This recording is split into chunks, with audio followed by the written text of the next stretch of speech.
This video is brought to you by my new album entitled Dougal's Treats. It's full of hummable melodies, bluesy riffs and the occasional bit of virtuoso flashy stuff as well.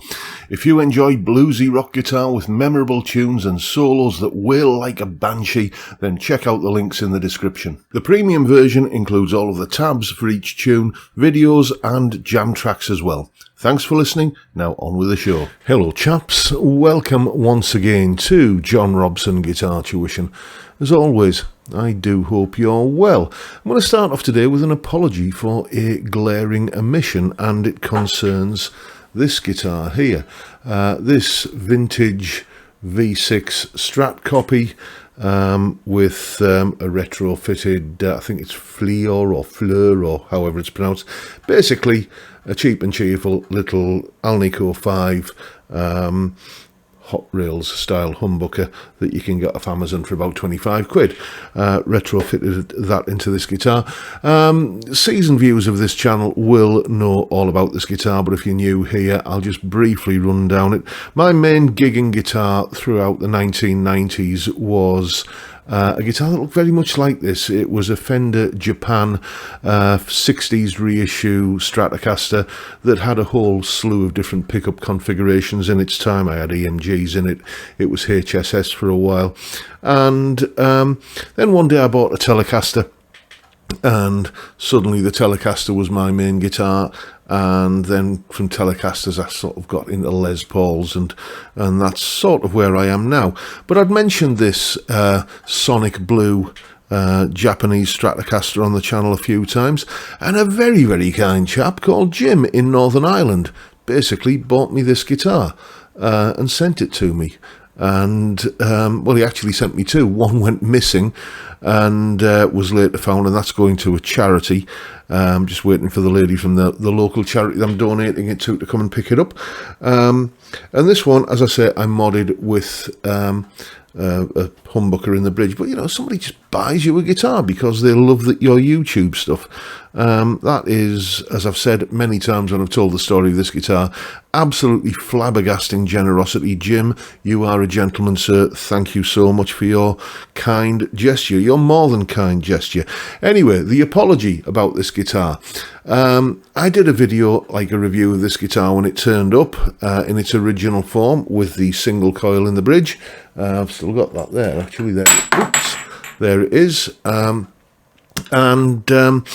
Then when I put the humbucker in, I did a video with that, but just like the tune I played in that video was only the humbucker. I didn't use any of the other pickup configurations, and I've used this guitar in comparisons with a PRS CE24. I've used it in comparisons with the red Squier Classic Vibe Strat you can see on the wall behind me, and it's had various appearances in various videos, but I've never done a video dedicated to this guitar in its current form, where I'm using all of the positions on the switch, or more than just one of them at least, and where this guitar is the star of the show. So I thought today I'd put that right. So here's a little piece of music featuring this guitar.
And as always, you'll find a full tab for that tune in both Guitar Pro and PDF formats, along with a clip of me playing it and the backing track I was using as well. That's all up on my Patreon page. There's the address. Link in the description, as I'm sure you know by now and can probably recite along with me. $3 or about £3 a month gets you access to all of these additional resources and goodies that go along with these YouTube videos. And a massive, of course, massive thank you to everyone who supports me in that, or any of the other ways, all of which are downstairs in the description.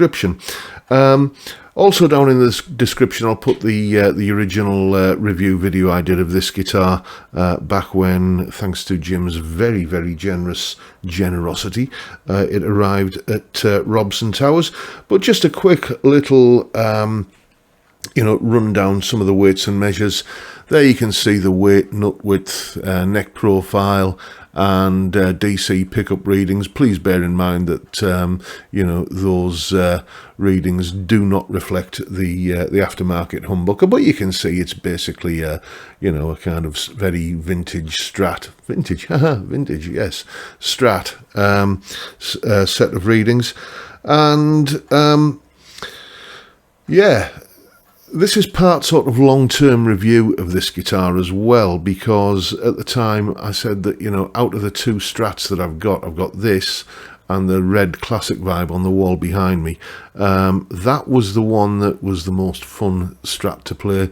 This one had a bit more of a feel of quality about it, but that one for some reason was the one I reached for. Well, I got to tell you, they've changed places. When I want the pure strat thing, if I'm going to do like a Hank Marvin-esque kind of tune, then yeah, it's the red classic vibe. But if I'm wanting the more versatile instrument on those occasions when the urge to play something stratty grabs me, then this is the guitar always, purely because the beefiness of the humbucker. And I do think that it's got a somewhat, maybe, if you believe in such things, darker sound due to the rosewood board rather than the maple board that's on the classic vibe. Whether it's down to the fretboard material or not, you can argue about that in the comment section, you probably will. All I can tell you is that this guitar has a much more beefy sound, even without the humbucker engaged, than the classic vibe. The classic vibe is that classic vibe, crystalline, warm but transparent, sparkly strat. This is a little bit more of a hooligan, and that appeals to me. If you're in the market for one of these, and if you're in the market for something stratty, let's say, and you're thinking about either one of these or one of its other equivalents, maybe a classic vibe, then prices for these are, as you can see here, this is from the PMT website, fairly recent price there, £337. I've seen them a little bit less than that, I've seen them a little bit more than that, but that's a basic sort of ballpark figure. This pretty much, could be anybody's workhorse guitar. As I say, you've got the power of the ballsiness, the beefiness of the humbucker. You've got a trem that is, for a non-locking trem, as good as you're going to get, really. It stays in. I mean, start playing Eruption with it and you're going to have some consequences, but anything short of that, it stays in tune pretty well, largely due to the fact that you've got Wilkinson easy lock machine heads, much maligned, but I don't have a problem with them, and they are staggered, so you don't need any kind of string tree up here, which is just, you're avoiding just one more point of friction. But that is the video that I needed to do about this guitar and never got round to doing, and I've never done, as I say, a full-on featured video about this guitar in its current form, so consider that deficit fulfilled after today's video. And well, that's basically all I've got for you today, folks. I hope you've enjoyed the video and found it useful, informative, and mainly, though, entertaining. And if that's the case, please hit the subscribe button and the notification bell if you haven't already done so. And why not drop me a like as well while you're at it? Don't forget the live stream as well, obviously, every Friday, 5 PM UK time, where we just have a beer and a chat, basically. It's a fantastic way to kick off the weekend, and I'd love to see you there if you can make it. But for now, I'll bid you all a good day and say thank you so much for watching. Thank you for your time. Look after yourselves, folks. Stay well, stay safe, and above all, stay sane. Bye for now.